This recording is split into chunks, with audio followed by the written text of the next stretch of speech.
Greetings. In this tutorial, we are going to look at how you can add alternative text to your image on Facebook. So once you log into your Facebook, and then you come here and say what's on your mind. Of course, you begin with text.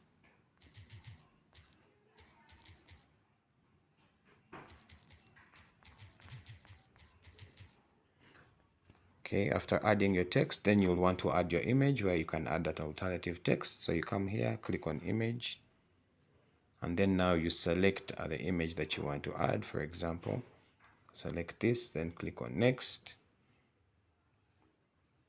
Okay, so after here, once your image is added, you come and click here on edit the image. So we have here different formats. We have here effects, where you can give it different effects to make sure that it's appearing well.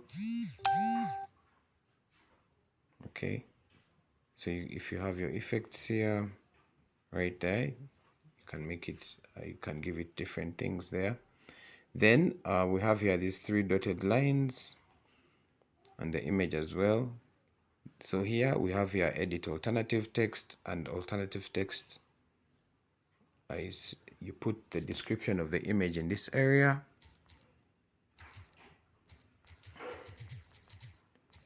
Make sure that it's really comprehensive. I've just done this as an example, but your alternative text has to be really descriptive so that it's easily understood by people with who are using screen readers to interpret for them text. Then after, you click on done, and if you're satisfied, then you can click on next, and then you click to publish your post, and it will be inclusive and accessible due to the fact that it has alternative text in the image. Thank you.